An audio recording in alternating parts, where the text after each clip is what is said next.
So.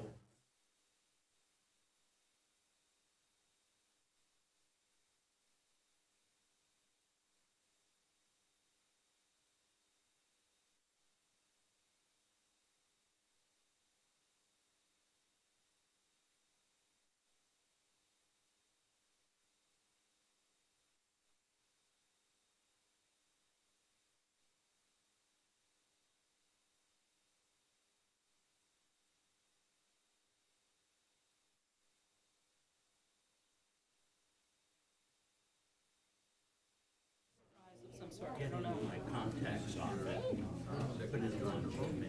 That's on a before basis, I think. Hectic time.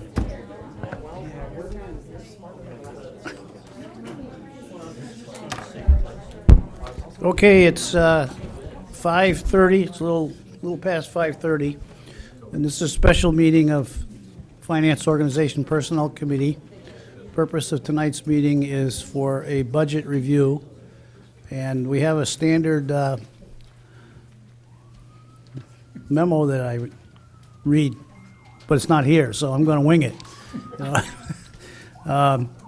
If you wish to get an early agenda, they're available in the pocket there. They're also available on our website.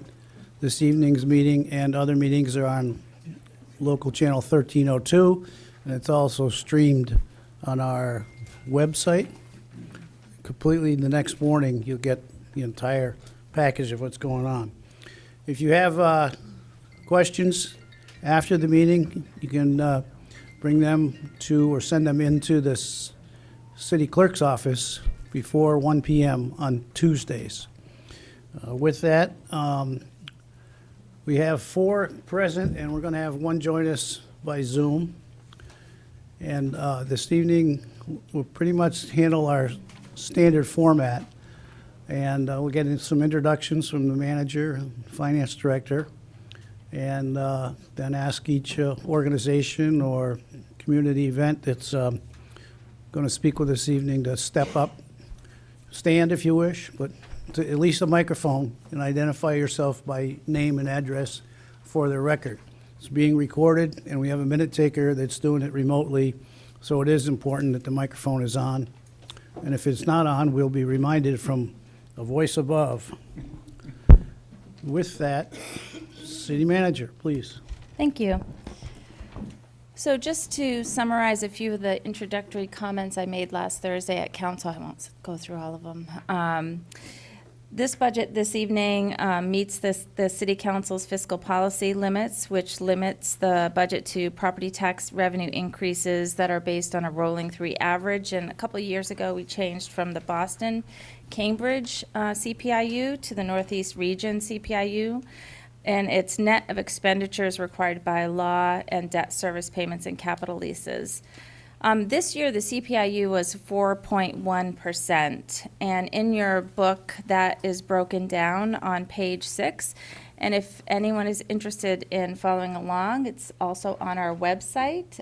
The book is printed in full, and you can go look at page 6, and it explains how we calculate the fiscal policy to determine how much new revenue can be used for the budget for fiscal 26. So this proposed budget is $468,506 below the city's fiscal policy limit.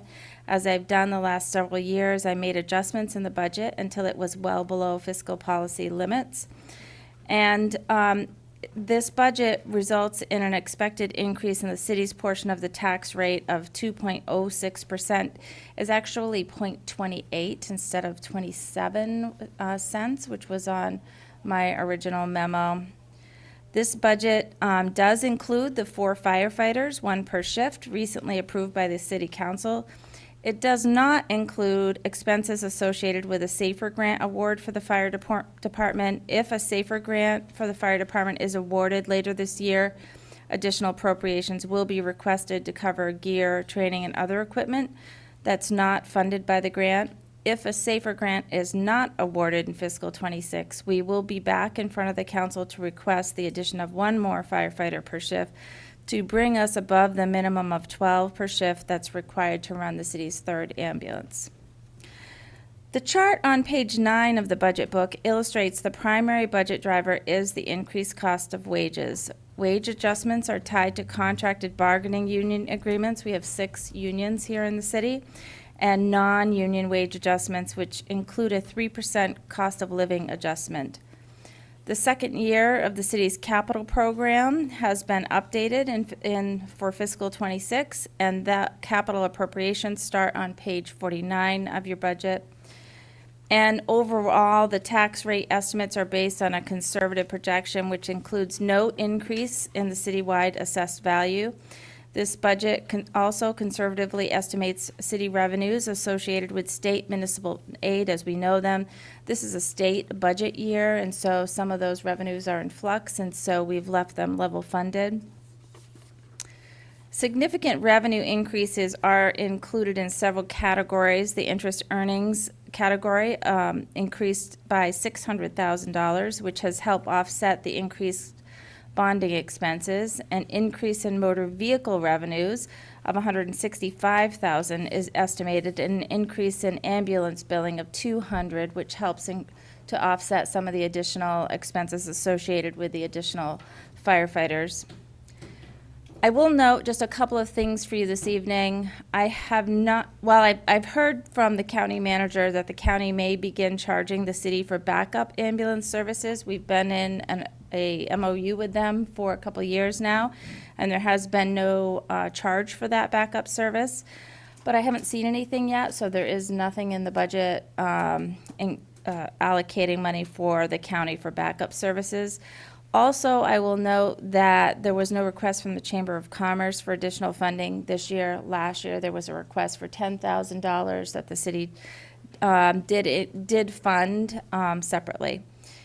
So overall, it's a difficult balancing act with lots of moving parts, and we've got even some adjustments for you this evening that we're going to bring forward to construct a budget that meets your fiscal policy limitations while continuing to provide services at the levels expected. And I believe we have done that with this budget proposal. And with that, I'll turn it over to our finance director, her first time sitting up here with us, going over the budget, Carrie Chamberlain.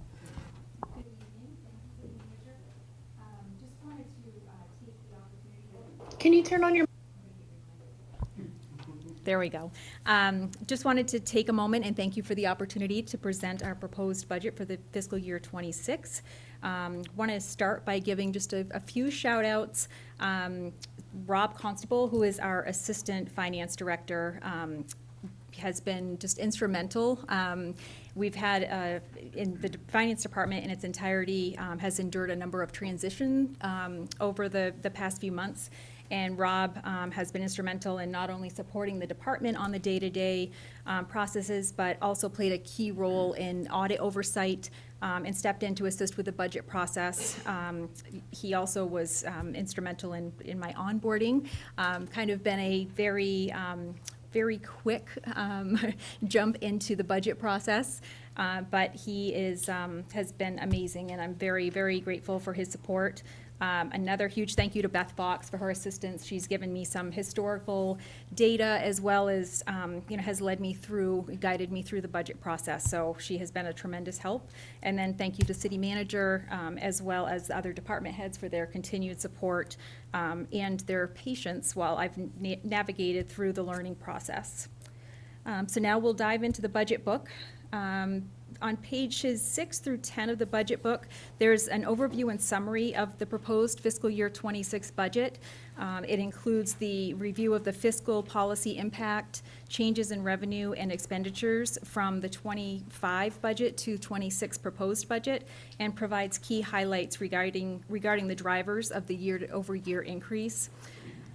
As the city manager pointed out, the fiscal policy allowed an increase using the 3-year rolling average of the Northeast New England region, CPIU, which was 4.1%. The increase allowed for a $1.2 million increase, but with our calculations for our general fund budget, we arrived at an increase of $764,000, which was $469,000 below fiscal policy limits.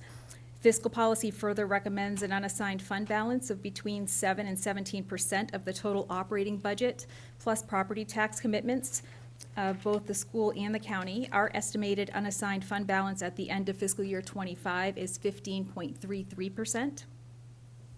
You will note that of the 1.6 million of change in general fund operations, 1.5 million is due to personnel changes. 934,000 accounts for the salaries and wages, which includes the 4 additional firefighter positions, as the city manager mentioned, as well as some staffing to accommodate a new staffing model at the library. The remaining 103,000 relates to non-personnel operating expenses. The key drivers of this increase include increased shelter expense of 50,000 and increased professional services, specifically with regard to our audit. The increase for that was 30,000. Our tax expense decreased by 156,000 due to the library transfer to the city as part of the TIF project conclusion of the New Markets tax credit deal. Revenue changes include a reduction in TIF taxes as a result of the library transfer and a significant increase in interest income, increase in ambulance fees, and increase in motor vehicle-related transactions, as the city manager mentioned. As in fiscal year 25's budget book, you will see both revenue and expenditure budget charts on pages 11 and 12, which provide insight into the key components of our revenue budget, as well as the respective departmental portions of the overall general fund expenditure budget. Page 13 provides a look into the departmental allocation of proposed property tax. This allocation truly emphasizes the wide range of services provided by to our taxpayers. Page 14 and 15 is a summarized profit and loss statement detailing revenue sources, including use of surplus, as well as expenditures by department grouping and our capital program, which includes our overall debt service. It was discovered that our debt service calculation per the budget book was understated by bonds issued in August of 2024. The overall impact of this change is an addition to debt service of $284,000 due to required principal and interest payments. I've provided you tonight with an updated general fund debt schedule for your reference, as well as an additional recommended budget revision sheet, including the updated general fund debt service total and net impact calculation. You will note that there is not an impact to the overall proposed tax increase. Page 16 of the budget book details the proposed budget fiscal policy compliance, including the proposed municipal tax rate calculation of $13.59, an increase of 28 cents or 2.1%. Approval of all departmental requests would have proposed a tax rate increase of 49 cents. The city manager approved supplementals that reduce this to the 28-cent increase. The overall tax rate is estimated to increase by approximately $1.87, largely due to an increase of $1.48 for local and state combined education requests. Pages 17 through 21 of the budget book provide summary reports for revenues, beginning with high-level revenue groupings on page 17, and a more detailed look beginning on page 18 with the objects or sub-accounts, which compile the totals in each revenue category. Pages 22 through 24 provide a detailed listing of departmental supplemental requests and includes the amount included in the budget per the city manager's recommendations. Similar to the revenue schedules, pages 25 through 34 provide expenditure details for the general fund, including total expenditures by department on page 25, expenditures by object or subaccount on pages 26 through 32, and a department summary by expenditure category on pages 33 and 34, providing department totals by personnel and operating expenses. Page 35 and 36 relate to long-term debt. As mentioned previously, there is a change due to bonds issued in August of 24. Fiscal year 26 will include not only interest but principal payments, which will increase our overall debt service. Page 36 through 37 is long-term debt schedule before the correction. And again, I provided you with the revised copy this evening. Any questions?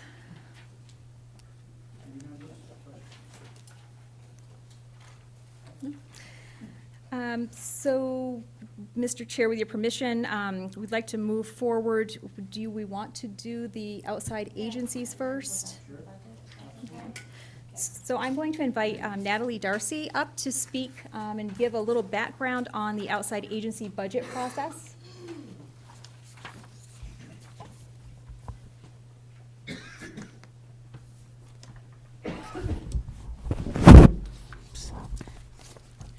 Good evening. I'm Natalie Darcy, Human Services Manager. Every year, Human Services is asked to take the lead on outside agency funding. This year, the outside agency committee consisted of individuals from Human Services, Finance, and the Keene Police Department.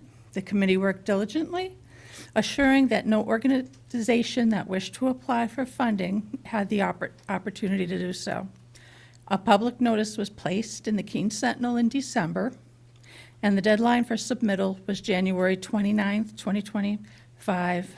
13 organizations applied for funding. Recommendations for the funding are based in part on each agency's response under the following established criteria. The impact on the city if the agency was not in operation. 2, the agency provides a service with a direct financial impact on expenditures of city departments. 3, the number and percentage of Keene residents served by the agency. 4, other local service agencies providing similar services. 5, financial impact in terms of prevention and intervention services that potentially saves future city spending. And 6, demonstrated efforts to cooperate and avoid duplication with other agencies.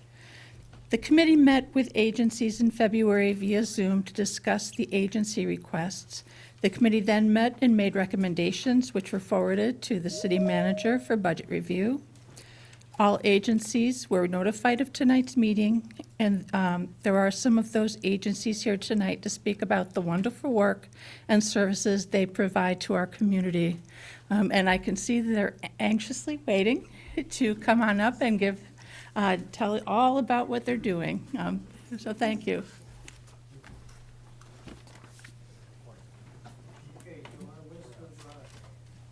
Thank you. Our list of agencies are on page 46. And I'll start at the top. So if you're here, just jump right up to a microphone. If you're looking to speak with us and add to your submission, we'd be more than happy to hear current information. Community Volunteer Transportation.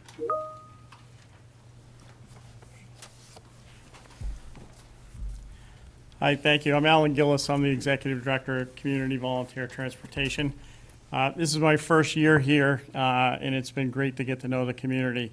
So when I put our proposal together, I was on the conservative side, and it's been exciting to see the growth that we've had because we were in the first 3 months of this year compared to last year. Last year we had 42 different riders from Keene. This year we're already at 64 different riders. The other thing that doesn't get measured as much for this proposal is how many people we bring into Keene, whether it's to doctor's visits, the grocery stores, the pharmacies. And last year we brought in 348. This year we're just under 400 for the first 4 months. So that's a big part of what we do, is bringing people in and out. And we also work closely with Keene to make sure we're not duplicating services. So anyone from Keene is only going outside of Keene. So that's been exciting for us to see that growth. And also, I've been trying to work closer with other Keene organizations to see where we can work together, because I know funding is short. I know for us, federal funding has already been cut a little over 20% for next year. So we're looking at what we do for fundraising and hoping that we can count on the communities that have supported us to continue doing that. Thank you. Committee members, questions? Thank you. Thank you very much. Senior Citizens Center.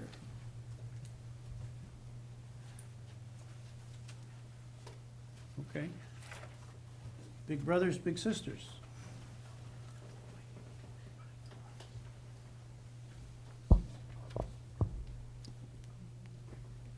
Hello, my name is Kimberly Diamond, and I am here representing Big Brothers Big Sisters of New Hampshire. As some of you may know, we used to have programming in the area with direct bricks and mortar with an office here, and we served about 30 to 50 youth annually pre-pandemic. Since about 2019, we lost the bulk of our funding, which was United Way funding primarily, and have been slowly trying to rebuild programming in this area. So we are requesting funding because we now have, I live right outside of Keene, so we have a boots on the ground person now in the area to be able to help with volunteer recruitment and outreach for the program. We currently serve 2 youth in the program, and for every youth we serve, we also serve the family and the volunteer. So you can just times that number by 3 in terms of how many people are being given some kind of support or service by our program. And we currently have about 18 youth waiting for a mentor in the greater Keene area. 5 of those are Keene residents. So our plan for the 25-26 year is to increase our mentorship so that we can hold about 8 to 10 matches. And then our longer term plan over the next 2 years is to get back into the school systems. We used to have a good relationship with Keene State College, and we are also planning to meet with the Keene YMCA to see if we can do some collaborating with them. We have made connections with New Hampshire Connected Families to work with them, and we've applied for congressionally directed funding specifically for the Monadnock area. And I know that the federal landscape is kind of iffy right now, but we have a large portion of funding that is allocated directly to getting programming back and running in the Monadnock region. So in terms of the benefits of the program, there was just a recent economic impact study that showed that Big Brothers Big Sisters mentored youth over a course of a 30-year span. Were found to, between the ages of 20 and 25, increase their income by 15%. They're 20% more likely to graduate college than their non-mentored peers.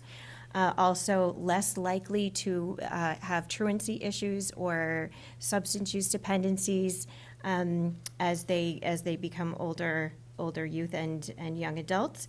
And they have improved behaviors and stronger social bonds, which tends to keep people out of the social services, needing social services in the future.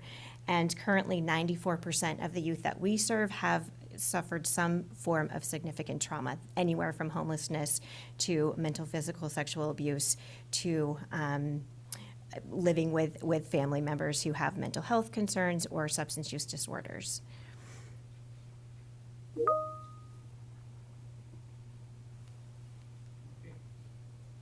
Thank you.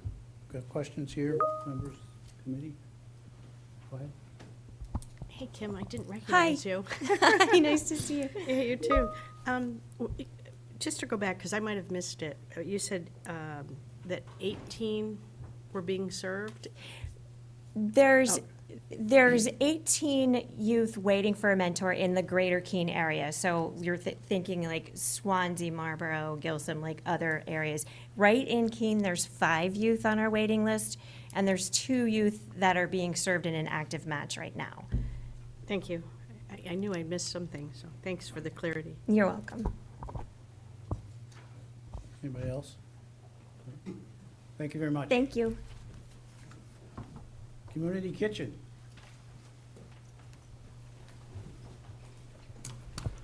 Hi there. I'm Barb Wiseman. I am the fairly recent executive director of the Community Kitchen, and it's such a privilege to represent an organization with such a long-standing history in Keene and serving the Monadnock region.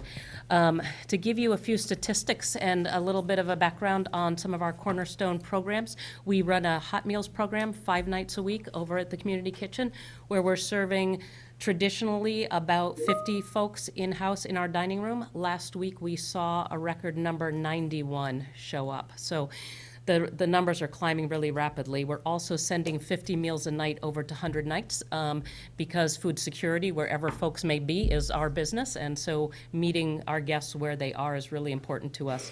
We also run a pantry program 2 days a week, Wednesday and Thursday.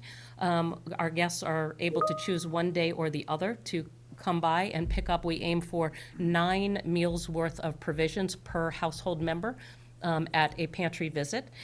In 2024, we moved about 400,000 meals through that pantry program and about 32,500 through our hot meals program.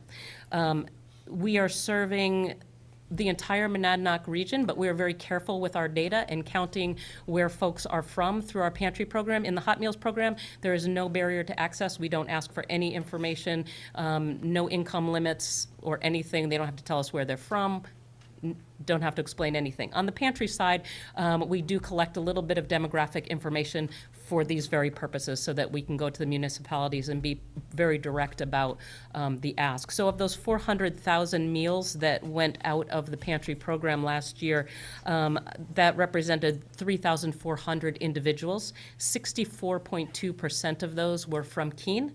And so we believe it was about 256,000 meals to residents of Keene. And so we have a math formula that we look to try to seek funding for about 20% of our expense budget from municipalities, and we do that in direct correlation to the percentage of residents served. So we look for how to say this clearly, that 20%, 64.2% of that 20% from the city of Keene to help cover those specific meals just to residents. As I said, we are seeing a change in this landscape very, very rapidly. I'm getting calls often about how funding is affecting us. The good news and the bad news is that we receive no state or federal funding, so there's nothing there to lose. However, it's really important to understand where that funding does come from and where we sit in the supply and demand landscape. We are seeing our food resources evaporate in real time from the USDA and from the New Hampshire and Vermont food banks. Both of those institutions have been hit very, very hard.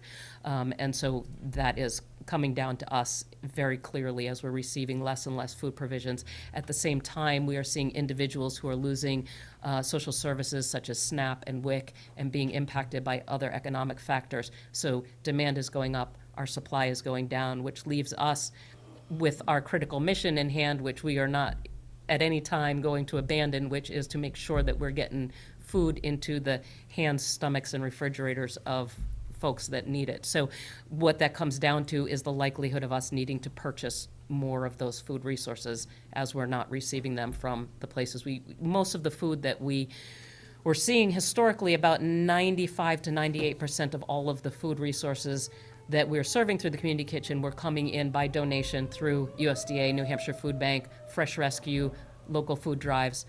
So as we start to lose those resources and need to start making purchases of those food resources to serve more and more guests, specifically from the Keene area, we're sort of caught in between. So we are extremely grateful. My main purpose tonight is to thank you for the resources that you do share with us.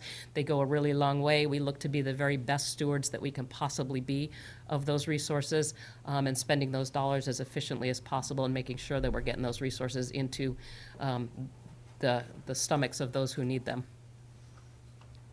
Okay, thank you very much. I want the record to show that Councilor Remy has joined us by Zoom. And questions for the committee?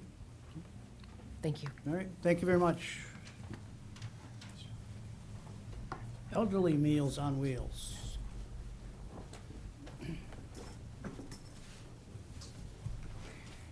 Good evening. My name is Katie Hart. I'm the Director of Operations at Home Healthcare Hospice and Community Services, which Meals on Wheels is a program of. Meals on Wheels provides vital nutrition and safety support to our seniors over 60, or for those who are under 60 years old, are disabled and have an income less than $1,600. We provide over 90,000 meals a year, and over 43,000 of those are right here in the city of Keene. So we are asking for this funding to help defray our costs. We get about 66% of our funding from state and federal sources, but that leaves the rest for us to fundraise for, so that we can ensure that we can support the nutrition needs of our seniors. And it really is more than just a meal. It's a safety check. Our drivers have to lay eyes on the client, have to have a conversation, and often it's a check-in. It's seeing how they are, seeing if they've had a fall, seeing if they have other needs. So there's in addition to the nutritional needs, we're providing for their social needs and their safety needs as well, to support really the true mission of HCS, which is to keep people in their homes independently as long as they choose to be there. I have lots of statistics I could throw at you about Meals on Wheels, including that we have 94% of our clients say that they have better health due to the nutritious meal that they're getting. 97% say that they feel safe at home due to the daily safety checks. 68% say that it is vital to their ability to stay at home to be able to get this nutrition support. 59% are looking at Meals on Wheels as their primary source of nutrition. Many of these folks are stretching their meal that they get between 2 meals a day to support their nutrition, because they simply don't have the money for food. So I'm happy to answer any questions that you have about Meals on Wheels, and thank you for your dedicated support of this program, and thank you. Thank you. Questions here? Mr. Remy, questions? No questions. Thank you, sir. Thank you. Southwest Community Services. Keith.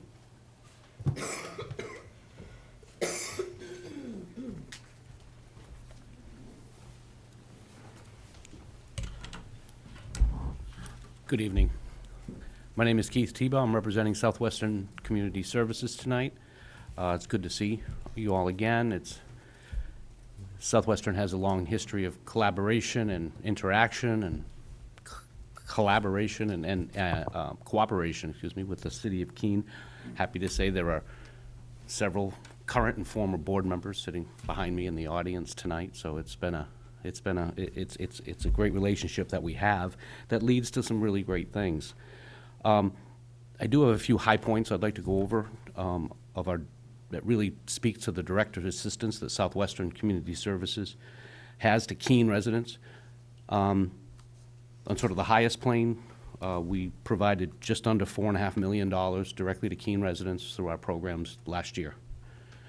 That was done 2,412 times, households, and we touched families 4,800 times, Keene families 4,800 times. And we don't just come to the city of Keene for this assistance. This is kind of what we call our town funding effort. Been doing it for at least 20 years. And what we do is we ask every city and town to contribute back. We gather the information of how we assist every city and town in almost to a granular level. And then we ask back 1%, up to $10,000 of what that direct assistance was to that town or city. In the case of Keene, you blow right past that $10,000 limit. So our request here is perennially for $10,000. And we ask every city and town in Cheshire and Sullivan counties to support this, and the large majority of them do every year. And it doesn't raise a lot of money. It raises about $150,000 a year, roughly, maybe a little bit more as time goes on. But we are often either the first person called by an individual or a household that needs assistance, or we're the first person called by someone at the local level who has someone in their office that is facing a difficult situation. And we're really happy to have a broad set of programs that can assist people with the needs, basic needs that they have every day. And that's really what we're dealing with, is really basic needs. And again, just to hit some high points, we have a program that brought about $1 million worth of services through our Head Start program to Keene residents last year. Our fuel assistance program alone brought just under $950,000 to Keene residents last year. Our senior assistance program, which is an electric assistance program alone, brought $320,000 to Keene residents, and we did about $110,000 of weatherization in small chunks to Keene homes last year. We own a fair amount of real estate in town that we either used for a homeless shelter or our administrative offices or housing for seniors or low-income families or Head Start centers as well. But we have paid just under $180,000 in property taxes to the city of Keene last year. So it's definitely a give and take relationship that we have, and we're really happy about that. So that being said, we are pleased to be able to help Keene residents. We're pleased to be able to be there for our residents throughout the county, because we'll get called when a mobile home furnace gets red tagged in January. We'll get that call. We have gotten that call. We'll get the call when a fuel company can't get up a driveway because the driveway's in disrepair, and the owner of the house has $1,500, but it's about $4,000 to get it all done. That's what these funds are used for, small pieces, all highly individualistic, but very, very impactful. And we do that with and for and all about the city of Keene. So thank you very much. You've supported us in the past, and we appreciate that, and we're happy to be here, and I'll take any questions anyone might have. Thank you. Questions, committee? Mike? No, sir. Thank We're you. good? Thank you very much. Thanks. 100 Night Shelter? Okay. Harbor Care?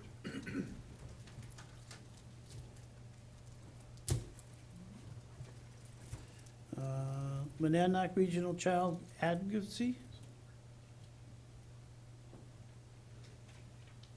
Transporting?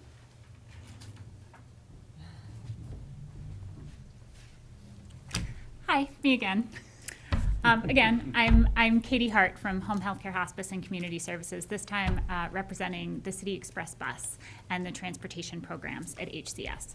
So we're requesting funding for the City Express transportation programs because we run the City Express. So that is the City Express bus is our public transportation with 2 buses operating on a fixed route service 8 to 4:30 Monday to Friday, with stops at medical facilities, groceries, recreation, social services, and other necessities.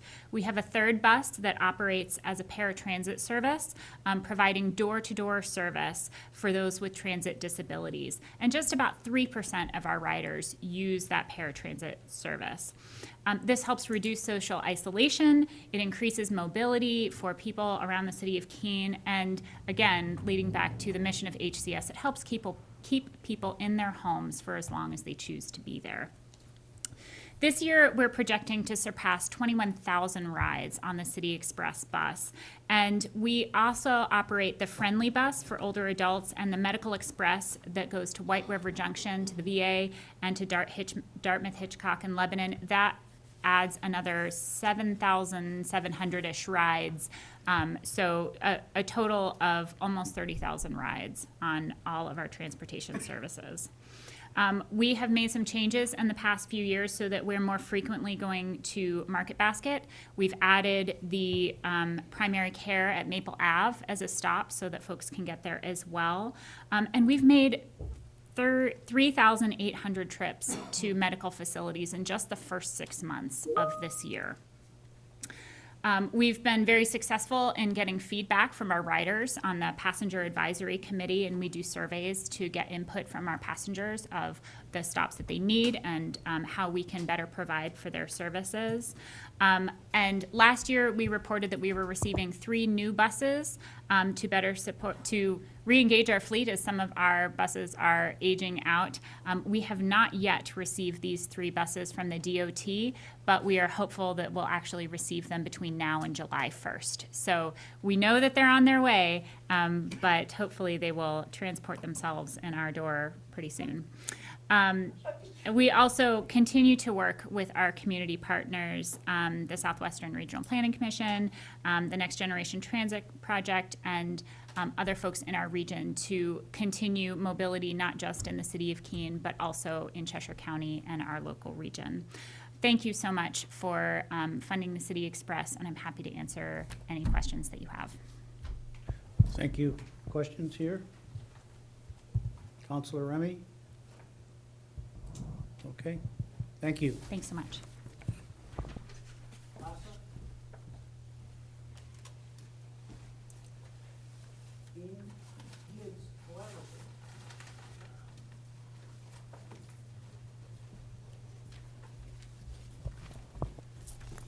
Good evening. My name is Sally Millay. I'm the Executive Director of the Keene Housing Kids Collaborative. Is that someone trying to talk to me? Oh. Is it okay? Okay. I thought he couldn't understand my accent, but that's not going to change. So thank you for the opportunity to speak with you this evening, and more importantly, thank you for your continued support of our mission. We're deeply grateful for the committee's recommendation of $12,500 in funding for this fiscal year, especially in today's economic and political climate where local resources are stretched thin and needs are growing. Your support sends a powerful message that the City of Keene is committed to acting locally to address systemic issues that affect our most vulnerable children. This year, our ask was $15,000, and while the difference may seem modest, for our organisation, every dollar matters, and every dollar directly translates to a child in Keene gaining access to out-of-school and learning opportunities they would otherwise miss.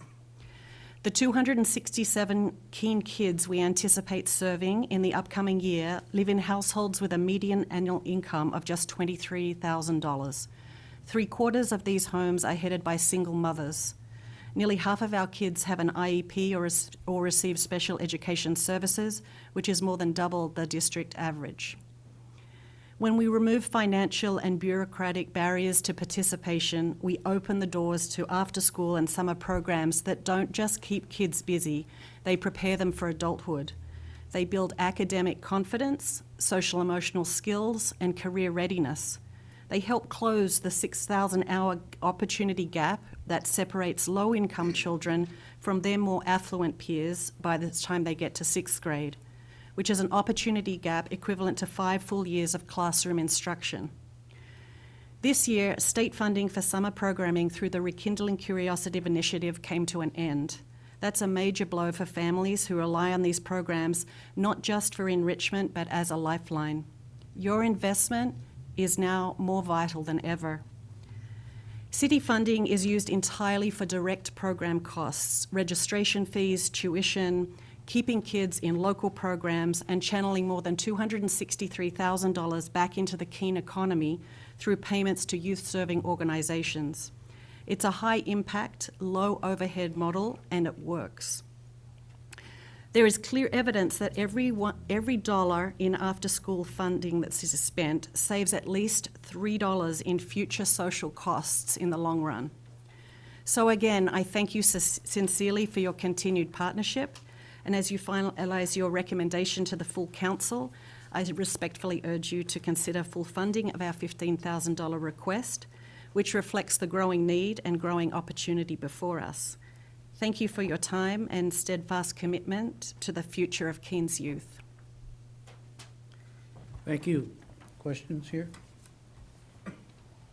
Mr. Remy?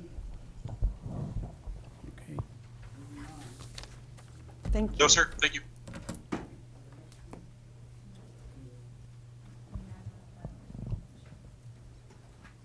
Okay.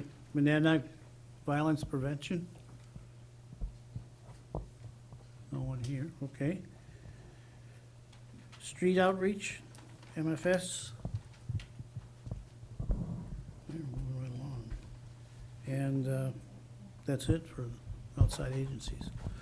All right, so community events, do those next.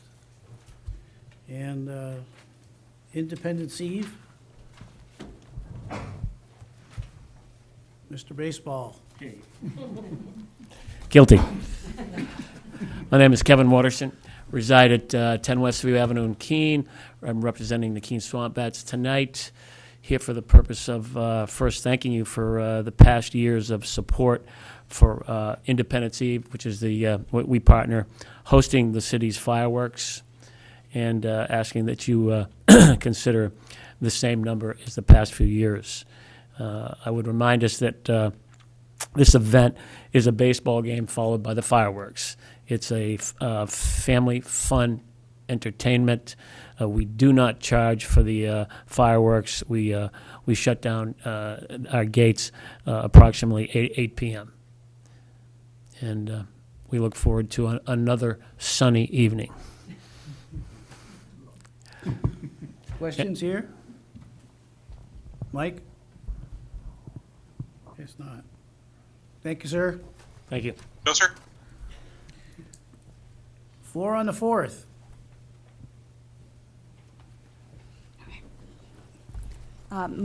My name is Janelle Sartorio. I reside on Kendall Road in Keene, New Hampshire. I'm the president of Pathways for Keene, and we're the organization who sponsors the 4 on the 4th road race. So 4 on the 4th is a 4-mile run walk based out of Central Square in downtown Keene. This will be our 23rd year of the event. Our goal is twofold, to bring exposure to downtown Keene and our trail systems, as well as raise funds to deploy back into the trail systems for Keene. I believe we are successful in those two goals. We bring in over 500 participants for our race each year, not including spectators. And we net about $30,000 each year that we do deploy back into the Keene community to support our trail systems. Our current fundraising mission is to help the Transportation Heritage Trail, the trail system that will connect the current Eastern Ave down Marlborough Street over 101. So thank you for your consideration, and we hope to see you there. Questions? Sorry. No. She anticipated it. Got it all. Thank you. Thank you. Clarence DeMar.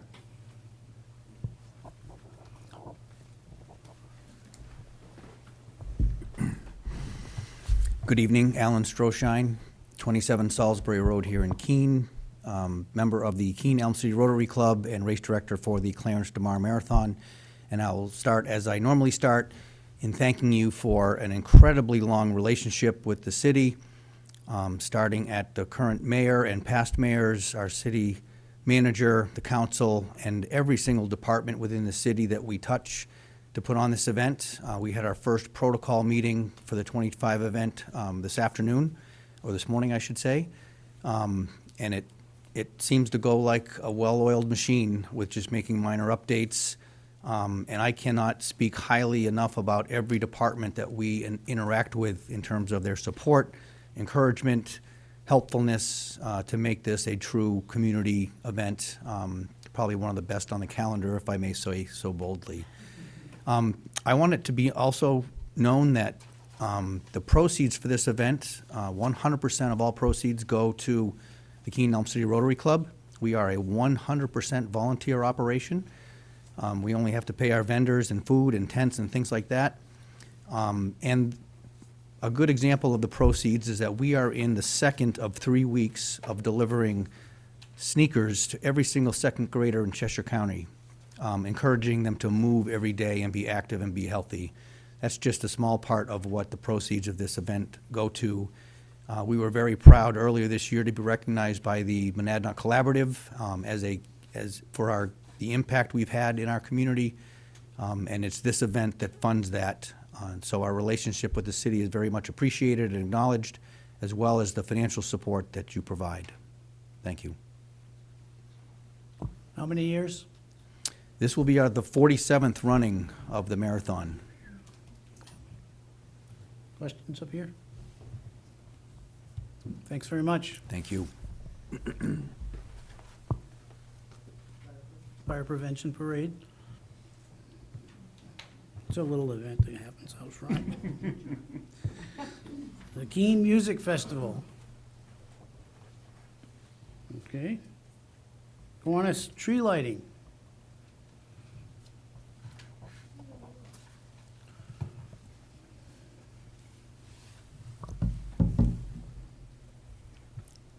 Good evening. My name is Peg Bruce. I live at 15 Windsor Court, Unit L in Keene. I'm the secretary and a co-treasurer of the Kiwanis Club of Keene and the Keene Kiwanis Foundation. And I've been involved in tree lighting since we started managing it back in 2013. The event seems to draw more and more people each year. We're very grateful for the portion that the city helps with as far as their staff to block off the square. That makes it much safer. The kids really enjoy Santa coming in on the fire truck. We're not making any plans to change anything this coming year. What we've been doing has been working pretty well. Do you have any questions? Questions here? Mike? Thank you. Yeah, Mr. Chair, the only one, it's not a question, it's just something to take away. We have gotten feedback from some of the local businesses in the area about the fact that this happens on a day where shopping generally is pretty busy for the downtown businesses. And when we shut down the roads, it creates some confusion for shoppers about whether the streets are still open and how they can get down to those businesses. So I would, just as a comment that we've received that feedback, and if there's something you can do in your marketing or anything about the event to remind people that the businesses are still open even once the roads have closed, and we'll try to do the same, I hope, on the city side. But I've just gotten that feedback a few times now, and if there's anything we can do, that would be wonderful. Yeah. Okay, thank you. Thank you. Ice and Snow Festival. Pumpkin Festival. Oh, this fella. Mr. Chair, I just want to, We know this fella. I get an O? Yeah. He's on the other side of the microphone now. Mr. Chair, I just want to, I am on the board for Pumpkin Festival, for Let It Shine, the organization, and for KYPN for the Taste of Keene. So I would like to stay out of any commentary or questions associated with those two, just for the record. Just shut your microphone off. We'll be all set. I'm going to. Thanks, Thank sir. you. Understood.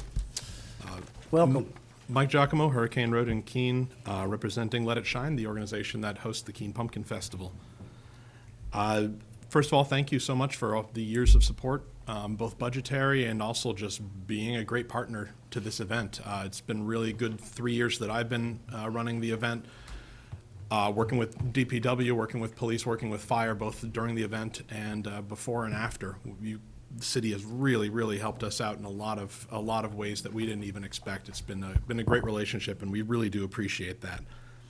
Only thing I want to say tonight is just letting the city know that we actually did a survey this past year of downtown businesses following the event to try to get our arms around what the actual impact is. Some of these numbers were done back in the days of the giant festivals, but we had about 20 respondents from downtown businesses, and about 2/3 of them stated that they had either double or better sales the day of the festival, and that is not year average, but based off of an average October weekend. So it's already tourist season. It bumped it even that much higher. We don't know, maybe the ones that didn't respond didn't have that good, but we're hoping right now, extrapolating off of that, we're estimating around $200,000 to $300,000 in local impact to business revenues day of the festival and the weekend of the festival. So the investment that the city makes in this festival really has a great multiplying effect, not just our festival, but a lot of the festivals that happen downtown, bringing people in even at the scale that we are operating now and we intend to keep operating at. And that's not even mentioning the about $20,000 raised by nonprofits last year as we make our food available. Our food vendors are exclusively nonprofits. So we try to make sure our impact is spread wide. We also are a 100% volunteer board. Don't know how I got roped into running it, but here I am. And you've been helping us out for about 30 years now. The festival's been going, depending on how you define Pumpkin Festival. And we've been back for 3 years under this current scale. 2026 we know is going to have some additional challenges for us, being a later year event and the downtown reconstruction project. So we don't know exactly what that's going to look like. We know there will be some added complications. Complications never come free. So we are hoping to maintain the community event funding into the 2026 festival, as we will see what the festival footprint looks like then based on where the construction is at that point. But beyond that, thank you so much for all your assistance in helping out make this event a success, and we'll keep doing our part. Thank Any you. questions? Questions? Thanks. Thanks, guys. The Taste of Keene.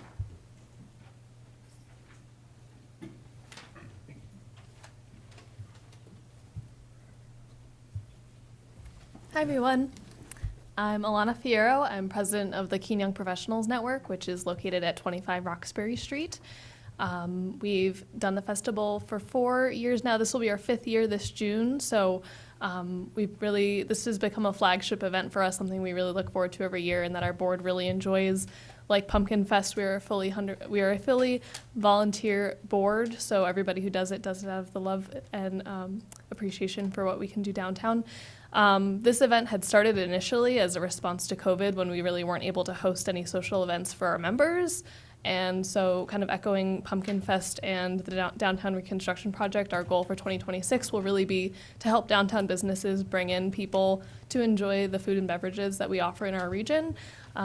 So super appreciative of everything that you've done for us for the past 4, now 5 years, and looking forward to 2026. Thank you. Questions? Thank you very much. Thank you. Keene Pride Festival. Hello, I'm Adam Topfer. I reside on West Street here in Keene, and I'm the board president of Keene Pride. We're a local, completely volunteer-run organization that we produce around 30-ish events every year. The biggest one would be the Keene Pride Festival. This would be our 4th year running it this September. It brings thousands of people into downtown Keene. It is a little bit different this year in the sense that it has gotten so large, we can't fit in Central Square anymore. So we are extending down Main Street to Railroad Square. So we'll be including Railroad Square, Main Street, and Central Square in the plans. We bring in over 120 vendors every year and several thousand people. It's really difficult to count how many people actually come, but somewhere in the thousands. And we really are appreciative. This will be our 2nd year as a community event, and we are so thankful that the city has funded this for the past 2 years. And we're just excited to continue to do our work and provide really amazing programming for the LGBTQ plus and ally community here.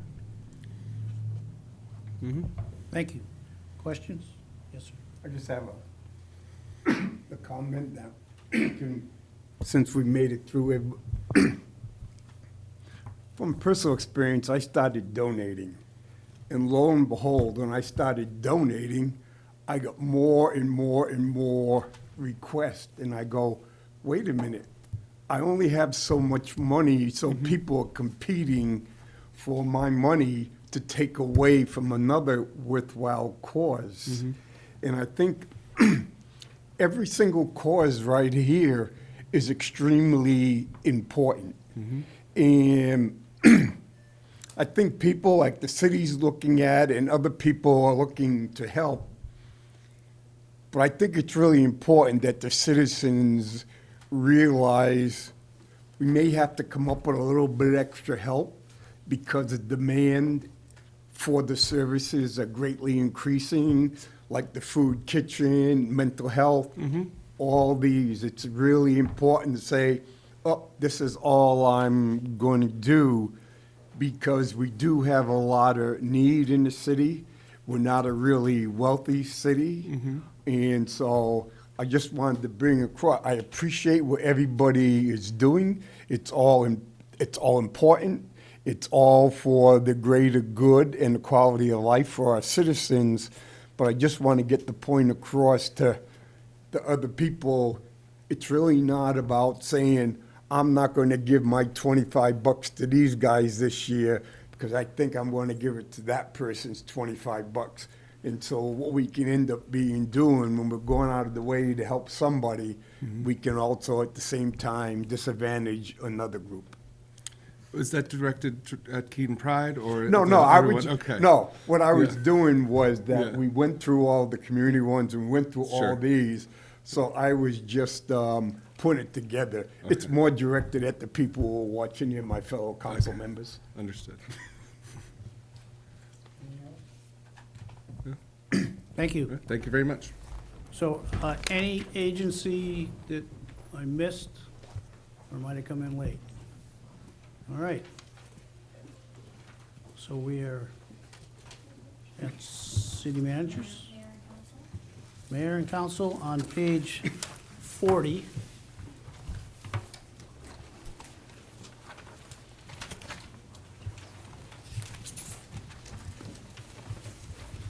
So we're getting a pay raise this year?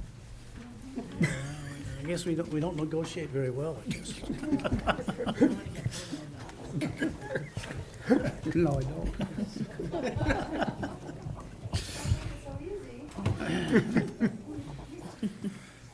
So the city clerk has appeared.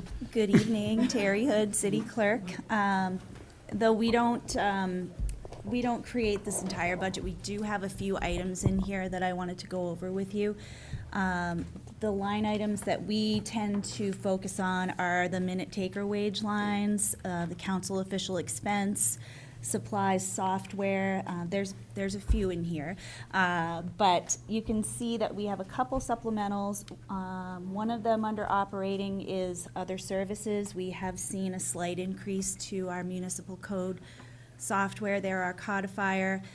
So we do have an increase there of $700. We've also requested $3,500 in the PC replacement fund, which pays for more than just your computer equipment that you use, but it also covers, I believe, equipment in the mayor's office. So what we are asking for is $3,500 in this fiscal year upcoming and in the following year, and that would be so that we can replace the Chromebooks that will have been in use for 7 years by the time we actually replace them. And then at that point, they would go on what I believe is a 5-year replacement schedule thereafter. The other item we have requested is additional funds in the council official expense line item, and those would relate to some additional costs that we see during a municipal election year as councilors are leaving office and new councilors are onboarded, photography, those sorts of things. In addition to the cost of food is going up a little bit, so we've asked for a little bump for that as well.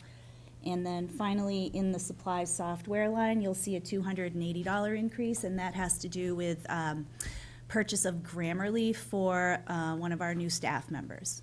And so otherwise, there are a few other things in here. The training budget has increased. I believe that was at the request of the mayor to allow counselors to attend some trainings and those sorts of things. But if you don't have any questions, that concludes my part. Yeah, there is one line item in here at the request of the mayor, an increase of $3,500. And I would actually, if he's willing for him to speak, because he actually worked that out with Nicole, and it's for, I think, attendance at a couple of conferences, as well as some additional funds for just general training for counselors. You're welcome.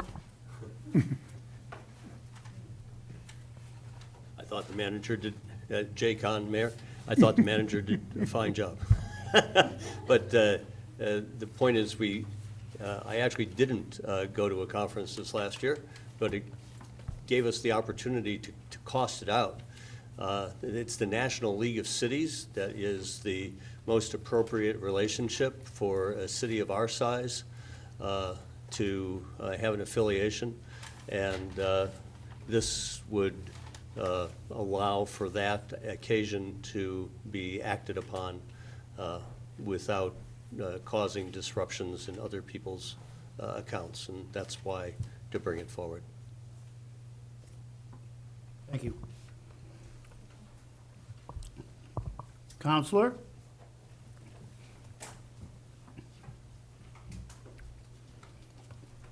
Thank you, Chair, Ed Haas, 114 Jordan Road. This is a nice budget for city staff, or city clerk's office, pretty easy.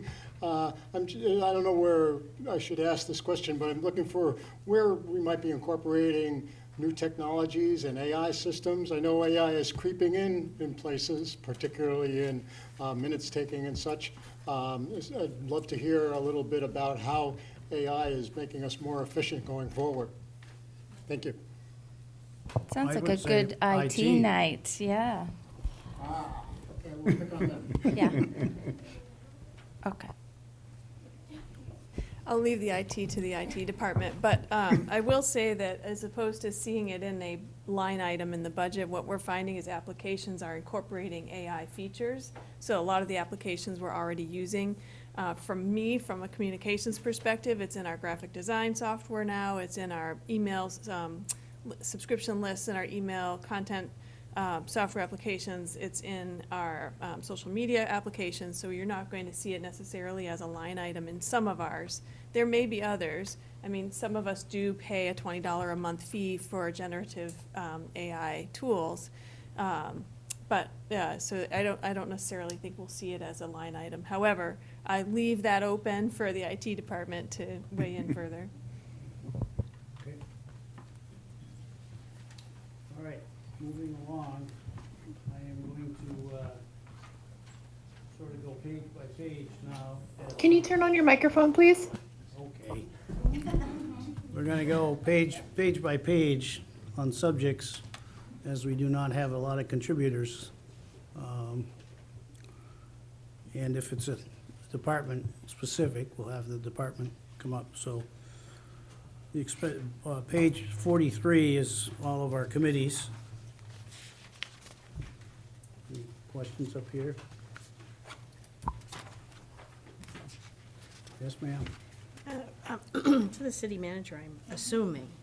But how do you determine, like, how these boards or commissions need funds? They make a request. Oh, okay. Yeah. And they provide, backing for those requests, like? Yes, so there's no new requests in the budget this year from any of the committees, but typically if there is something, they would put something in their request to back up what they were asking for. It's typically like an affiliation with an organization, and it's usually a small amount for dues. Thanks. I mean, I've always thought about it, but never asked, so thank you. If there's any in particular you'd like me to get more information? No, Okay. no, just, it was an overall Okay, question, all right. general. Did you want to speak to revenues in this section? Or?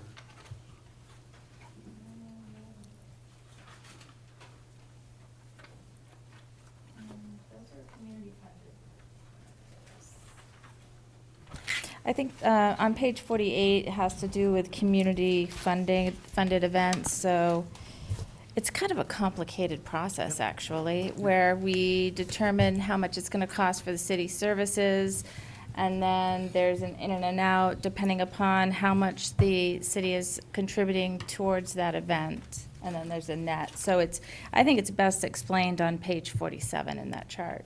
Okay. All right. Which brings us to unclassified or city manager first?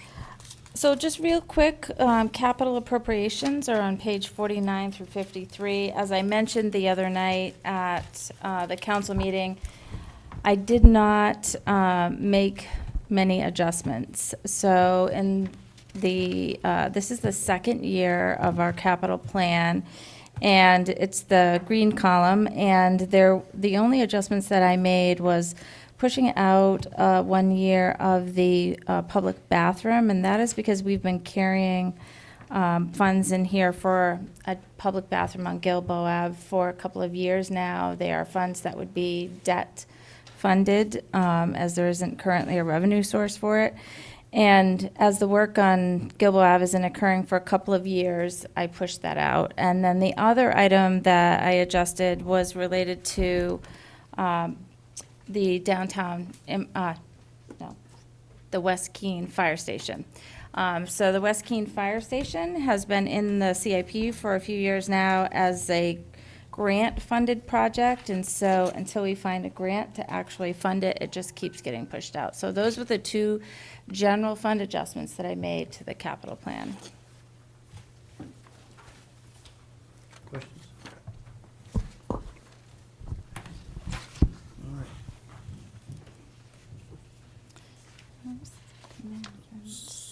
City manager's page, I'm just gonna. Yep. Unless you want to comment.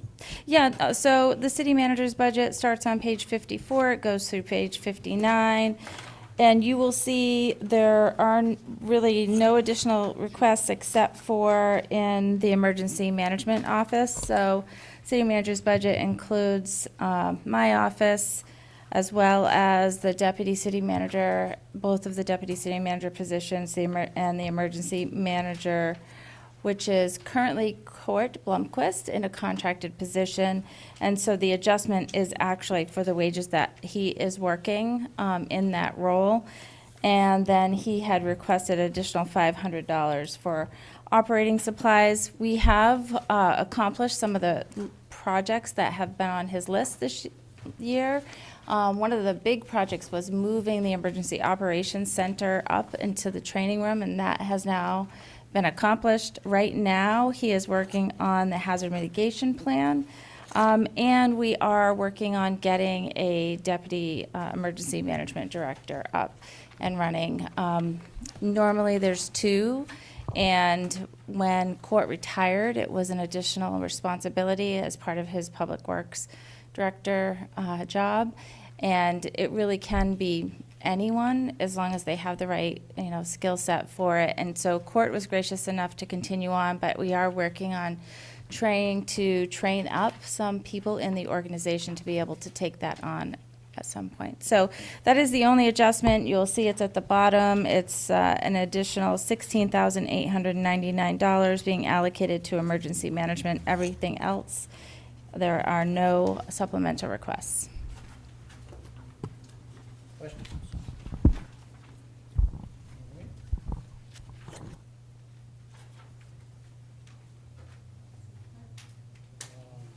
Unclassified, are we? Well, I'm sorry, attorney? Yep. City clerk. You ready for us?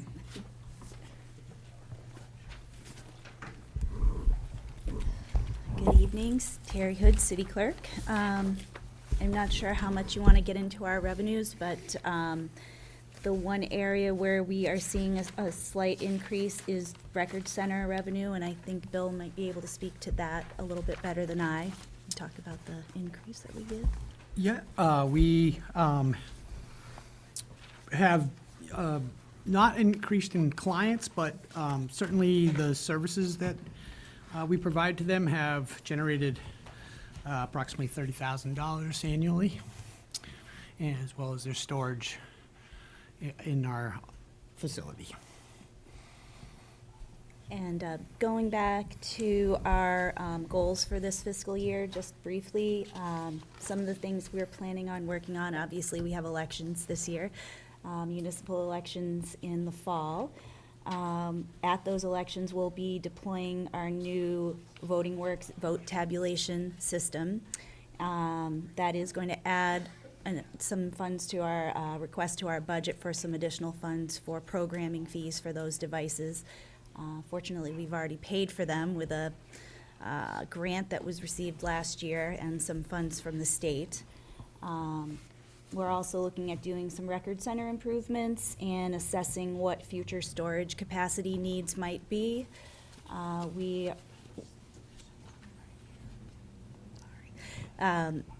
We're going to be looking at how quickly the permanent records of the city are growing and try to determine where we sit with that and when we may need to look at expanding shelving and that sort of thing. We're also going to be transitioning, and we've already started to do this, our Minute Taker program to Office 365 for document management. I think the end game with that is it will save us some money in the future if we can stop having to provide laptops to personnel, they'll be able to do all their work in the cloud. That's a future goal. It's something that we're working towards. It'll also be a place for document management for the entire organization. And we will be continuing to verify completeness of our permanent record series. That's a project that the former city clerk started quite a while ago. I think she spoke to you about it back in 2023. She was able to get through charter amendments and rules of order amendments going as far back as she was able to. And in the future, we're going to focus on site plan and subdivision regulations, master plan updates, and the planning board development standards documentation that we have on record. So those are our goals for the coming year.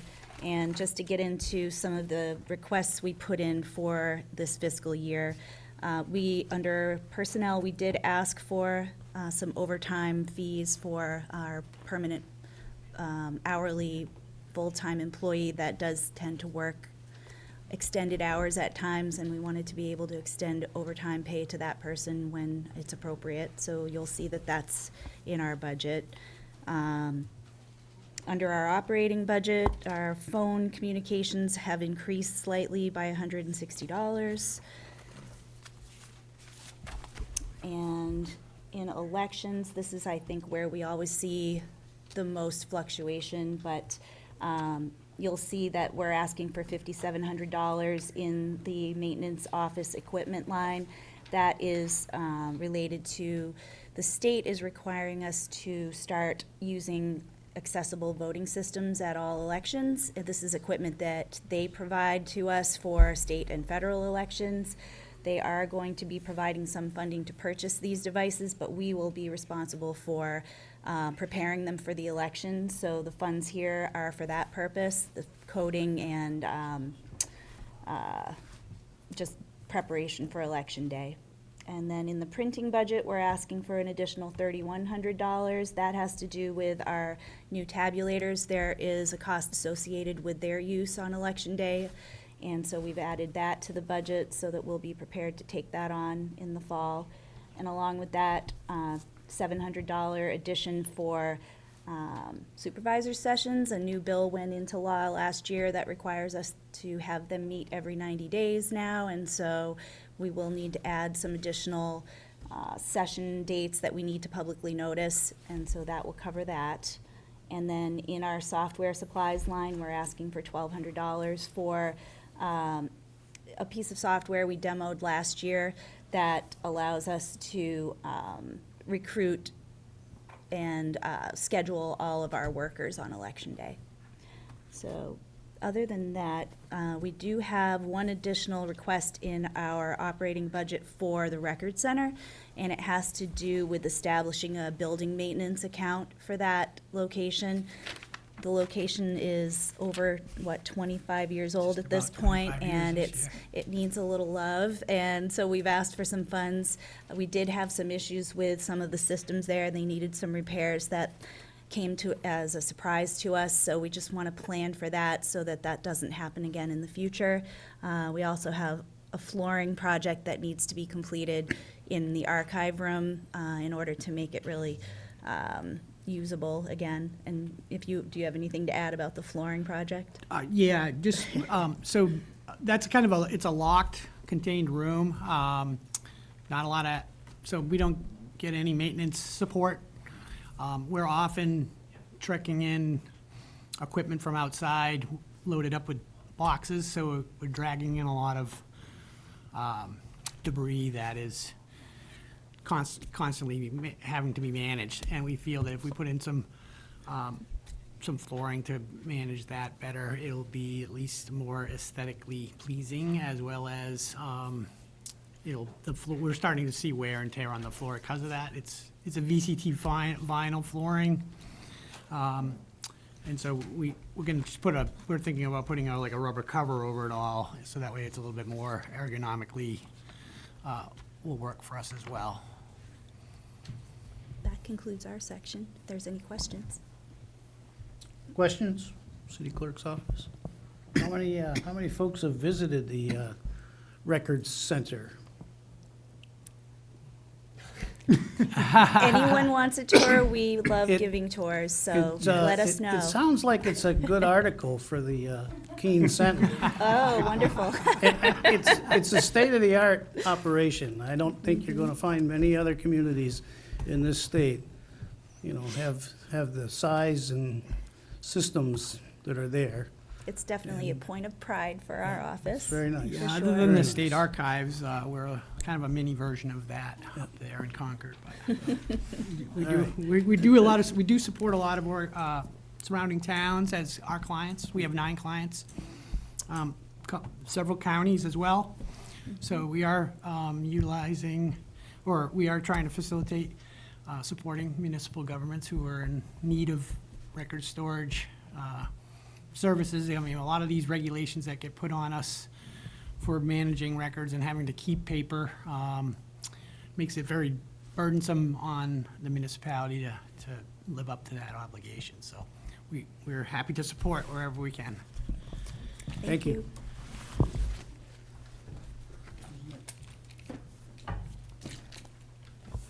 All right, finance, if you're looking on, it's on page 79. So I asked to have finance present this evening because we do have Natalie Darcy here.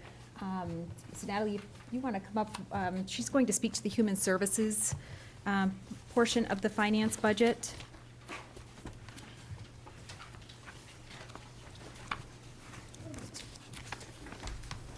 Hi again. Natalie Darcy, Human Services Manager.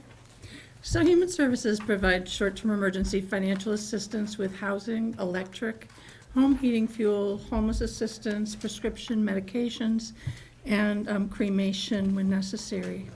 We work to instill an empathetic and empowering approach to helping those in need, and the needs of those requesting assistance shall be met in the most beneficial and cost-efficient manner possible while respecting the confidentiality of the applicants. This is accomplished through fair and uniform application of the law and City Council-approved guidelines while providing support, direction when necessary, life skills for applicants of human services. Last fiscal year, Human Services dealt with a large surge in homelessness, as you all know, who came to the city as there was no room in the area shelters. People camping were asked to come to Human Services to get out of the cold, and the rise in rents becoming unaffordable to many clients. I am happy to say that this year, the people seeking hotel assistance has reduced, and the outreach worker that we have put on staff has done a phenomenal job moving people out of hotels and lowering the cost accommodations, lower cost accommodations and into shelters. So that has been awesome for us. The housing shortage is still alive and well. Many landlords are requiring applications, good credit scores, and references. Many of our clients simply do not qualify for these apartments. So finally, regarding housing, the rental amounts keep going up. We have had clients that have been priced out of their apartments because landlords have sold the apartments, the rents have gone up and so forth. So we have to cover the differences between what they were paying and the new higher rental prices. 48% of individuals in homeless shelters right now are Keene residents. 13.3% are from out of state, and the remaining 38.7% are from other parts of New Hampshire. 28 individuals residing in both shelters in town have been in the shelter between 1 and 5 years.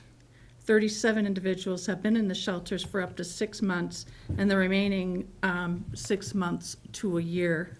The long-term shelter stay inhibit newly homeless individuals utilizing the shelter system.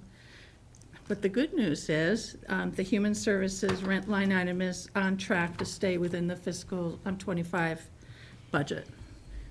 This year, the need for home heating fuel and electric assistance was reduced, largely in part because of the fuel assistance program. We have utilized 36.2% of the utilities and 9.5% of our prescription line items.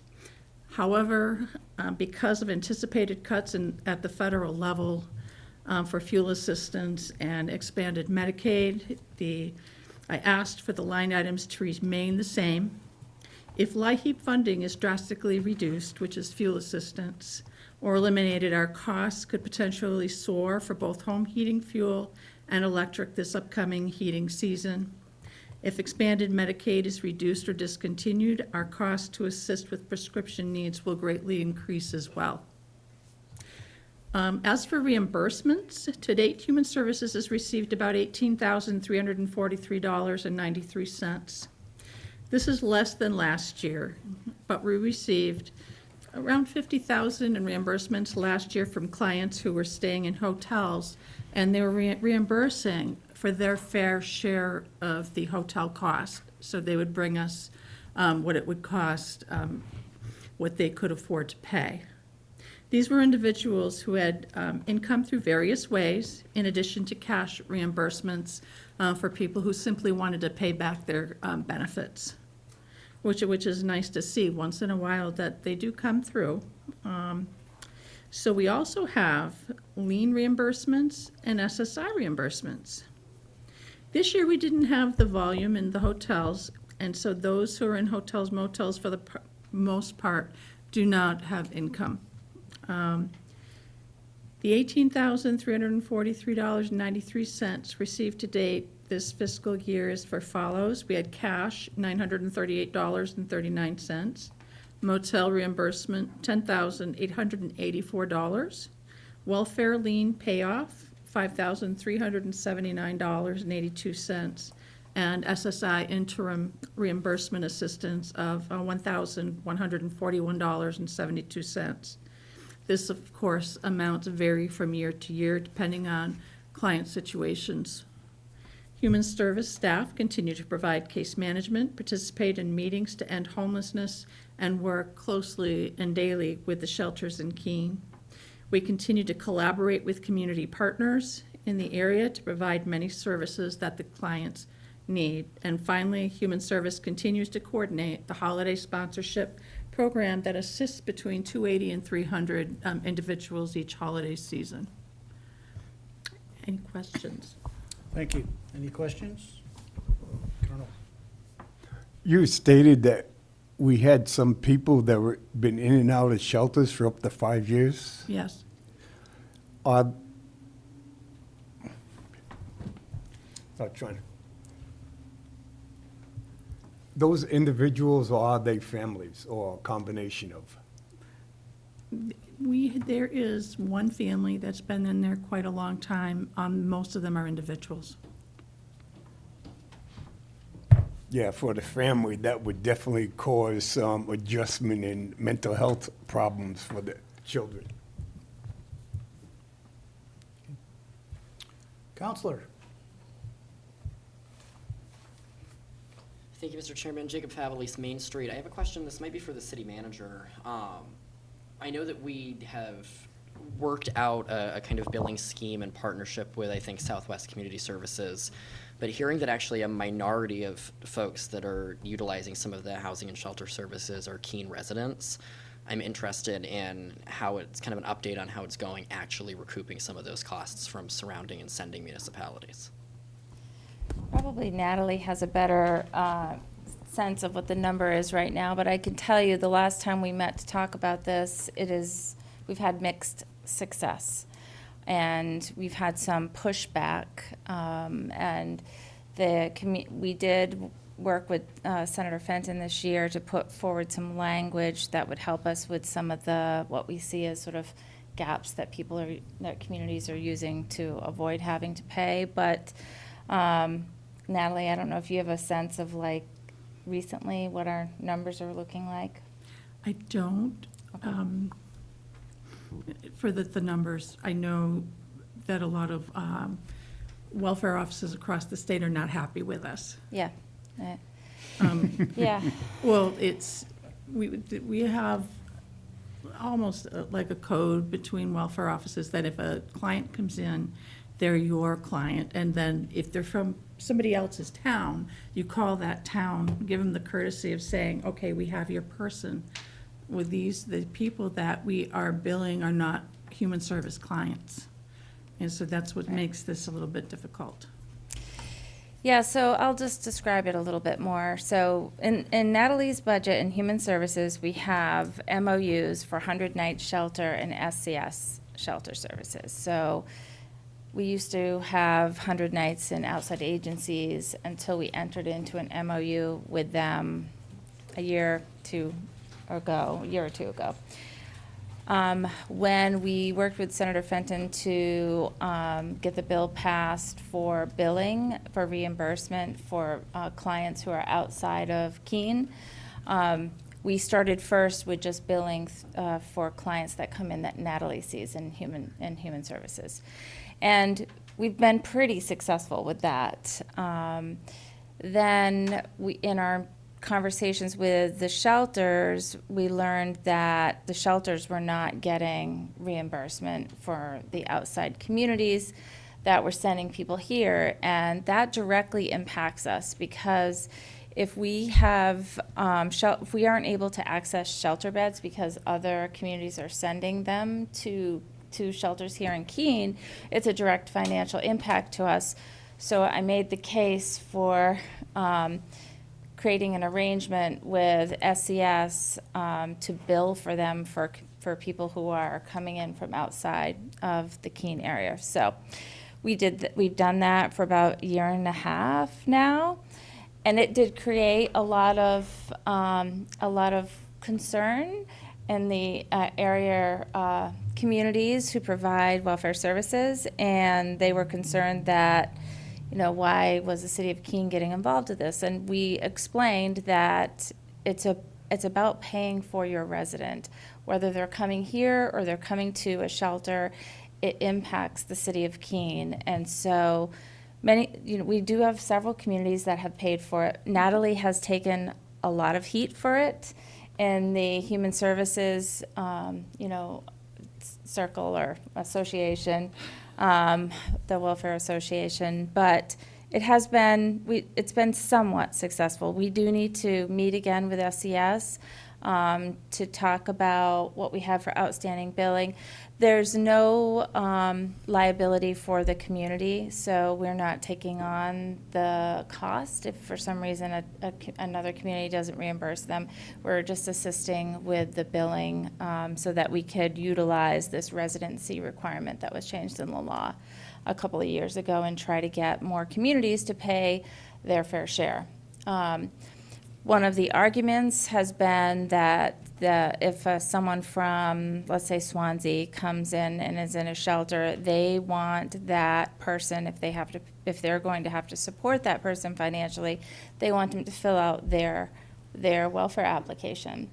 So SES has everyone's welfare applications there so that when someone comes in, they can fill it out and they help them get it sent over to the welfare office so that there's an opportunity to have a conversation if they want to, provide housing for their resident elsewhere. But again, a few times we've gotten into a debate about, do they qualify? And this is why I had been working with Senator Fenton this year about standardizing some of those things, because one of the challenges has been how much different communities are allowing for housing costs. Well, we know housing costs have been escalating, but not everyone updates their welfare regulations on a regular basis to keep up with those escalating costs. And so people were getting denied based on lower numbers. And under the state law, every community has the right to set those limits in their welfare guidelines. And so that's really the essence of where we're at in terms of trying to create some additional standardization and a way that communities feel like they are still part of the process if they are going to pay the bill for their resident, but that it's not so onerous that people aren't able to still get the shelter services that they need. And so that's a really long answer to your question, Councilor. But it's a very complicated situation, and Natalie's done a great job at trying to work through it and work with her peers across the state. Thank you.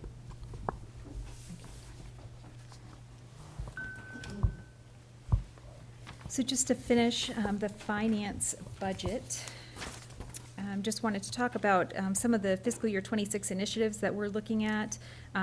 We are still experiencing some software transition pains with the Munis platform. Now that the system's operationalized, we're looking for opportunities to improve the use of the platform, just to ensure that we're utilizing it to the full extent to meet our needs and to improve efficiency. One area that we would like to investigate further is self-service.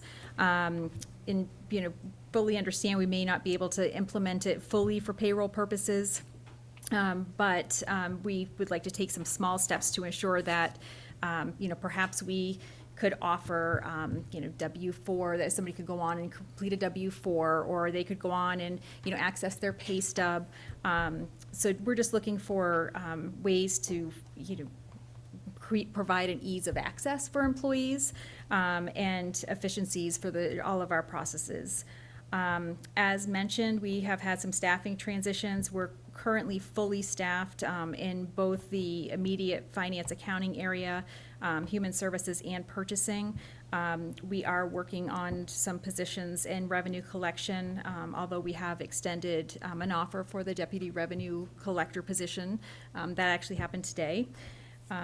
Another initiative we're looking at is a dashboard implementation to provide financial data to departments, city officials, potentially including some project balances. That has been one concern with the software. The way that we're accounting for the projects has been a little bit cumbersome, and we're hoping to make that a more efficient, streamlined process. And I think that is it as far as the initiatives that we're looking at. We do have 2 supplemental requests. One is just for our audit services. There was a pretty substantial increase from our fiscal year 25 budget to our fiscal year 26 budget. So it was a $30,000 increase. We do have some additional requirements as part of our audit now, and we do have some standalone audits that need to be done, as well as the library historically has been handled by us basically providing a statement saying that we have audited the financials of the library. Now that is a service that our auditors at CBIZ will be undertaking. So we have met with the library treasurer, and we're working collaboratively with them to make sure that we can transition that into part of our audit process. So the $30,000, the additional supplemental request that we have is in printing, and we're only asking for a $5,000 increase. We actually did some shifting in our base because we had a higher amount in our postage line. We're looking to outsource the printing and mailing of both our tax bills and our utility billing. It has been, it's quite a process. We have a machine downstairs in revenue collection, which often, causes delays in the processing. I know that there are certain inserts that we want to be able to include as part of these mailings, and the machine is creating issues for us with that. It also takes a substantial amount of time for one of our clerks to be stuffing and printing. So we have worked with our purchasing department. They've reached out. They have found a couple of vendors that would, basically we would send them the file for the inserts as well as the bills. They would print, they would stuff, they would mail with the postage. And we have a price for that includes both the property tax billing as well as the utility billing. So there is a supplemental request in both the water and in the sewer fund. We basically prorated the total number, and we picked up, the property tax piece in the revenue collection department. And I think that is it. Does anybody have any questions? Questions? Yes, ma'am. If you're done with finance, I have one more thing. Are you done with finance? All right, good. So I went through city manager's budget so quickly, I forgot to recognize Rebecca Landry, who actually did this really great communications impact summary for you. And if you don't mind just giving her just a few minutes to talk about the impact of communications at the city. Thanks, Elizabeth. It's okay. We do a lot of work in communications, and we have had a banner year. I wanted to, we don't get many opportunities to talk about what we're doing or what the impact is, so I'll make it brief.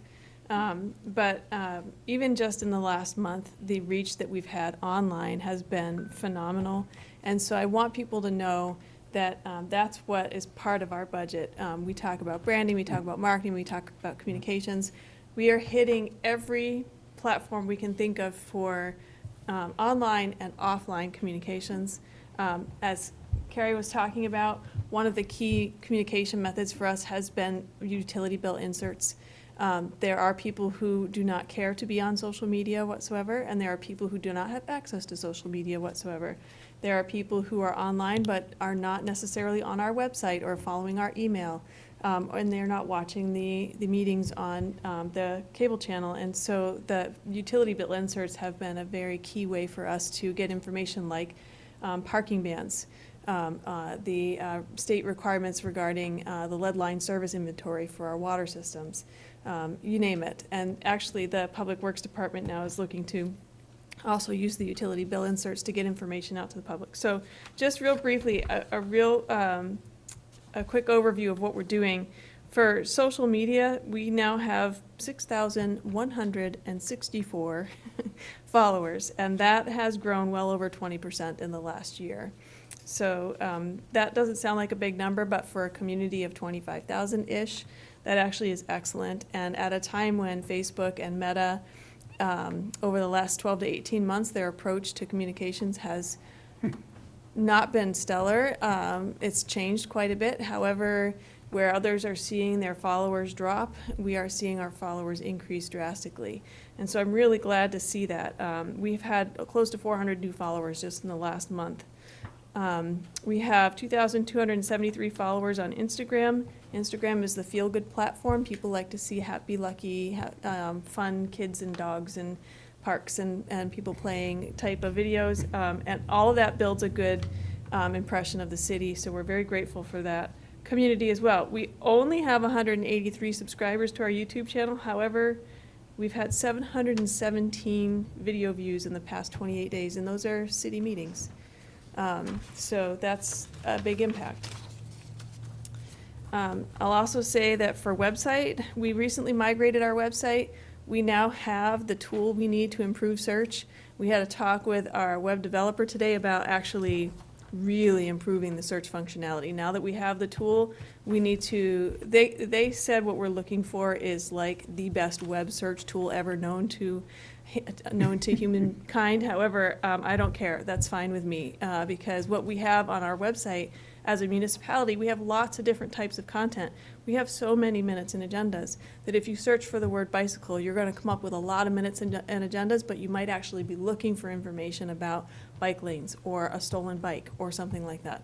So we're working on drastically improving the filtering options for our search. We have about 44 website visitors every half hour. The majority of our users, particularly the first-time users, come from an organic search, so that would be like Google search, which is generally the primary search tool people are using when they find our website. That means that people aren't saying, oh, yep, I need to go to keenanh.gov to see what's going on today. What they're doing is they're going to Google and saying, I need that birth certificate.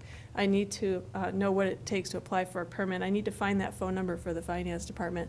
And so they're going to Google, not to our website, to find it, and Google's sending them to our website. So we are working on improving our search engine optimization, and with the new web tool, we can actually do that. We've had over 82,000 page views just in the last month on our website. Again, that's breaking all records for past activity. It's important to note that people spend about a minute in general on our website. They're not reading pages and pages of content. We can put all the effort we want into creating glorious content on our website. Nobody cares. People are going to find what they're looking for. People are going to find what they're looking for. They're going to fill it out, they're going to complete it, they're going to call us, they're going to leave. So we can still put lovely content out there as much as we want, as long as what people are looking for is front and center. We now have over 3,400 email and text subscribers. Again, that is phenomenal. And our open rate for the emails that we send out is only 51%. That doesn't sound great. However, that far surpasses the industry standard. And in the last 30 days, we've had over 15,000 email opens. So people are getting those emails and they're looking at them. So I'm very, very, very proud of that. That's a tough one, and I think we rank well as far as municipalities go. Now, offline communications, I'm really happy with what Public Works did last year with the ward optimization weeks.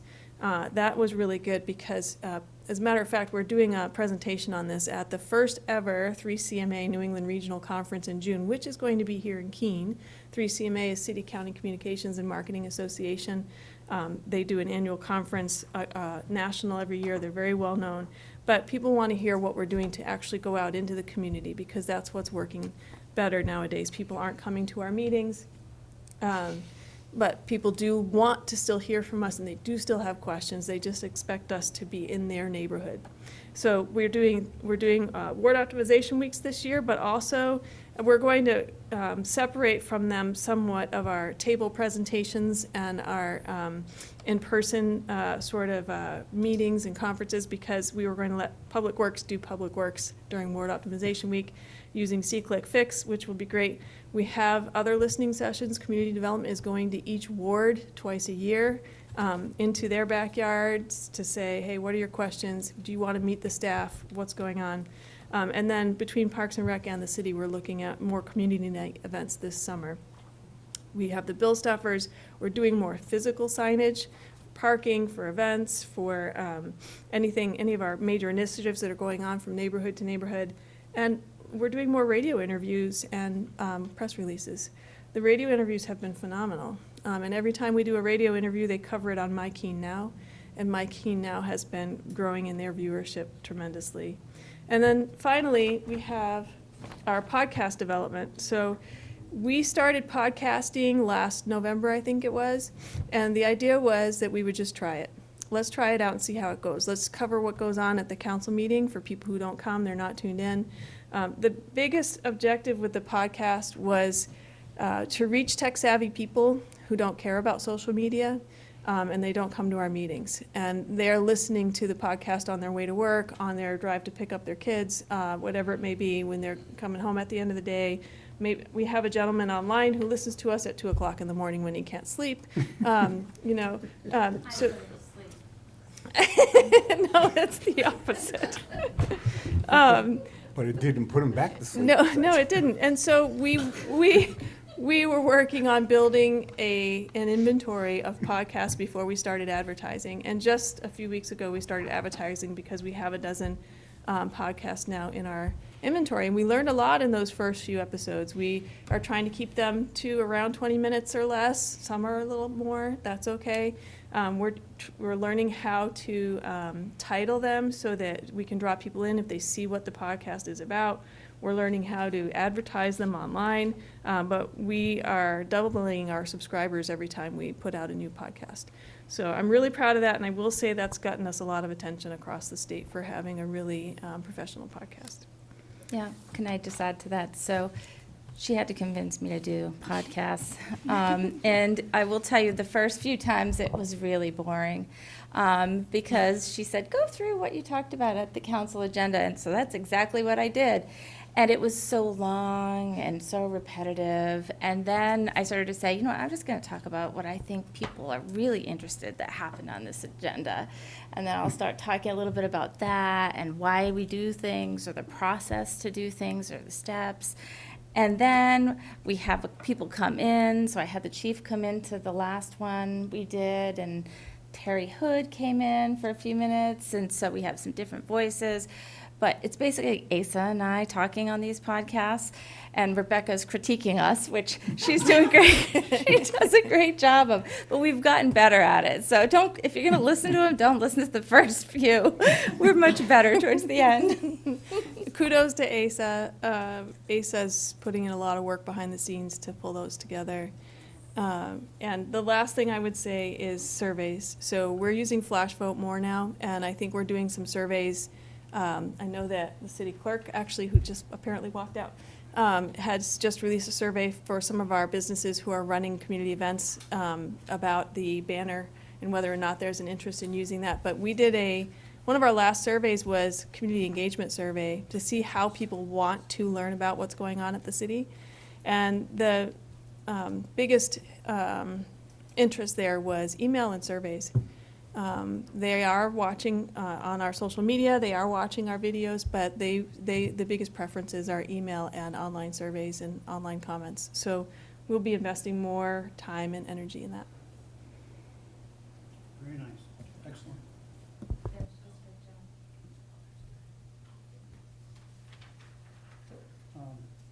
a lady in the back of the- Can you turn on your microphone, please?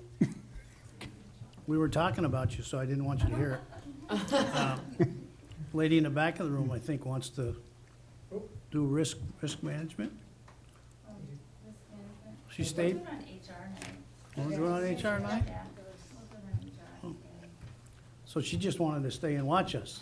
So I will have to say, I don't think she would have liked to go home, but she offered to stay because she's really been an integral part of putting this budget together. It's a team, and we support each other and make sure we have the answers for you. And so Beth came in my office late today and said, "Do you think I should come?" I said, "Yeah, I think you should. That'd be great." So she offered to, and we appreciate it. All right, so we will next be here on Thursday, begin the evening with our regular agenda. There's a few items on that, and then delve into the budget. So we are adjourned.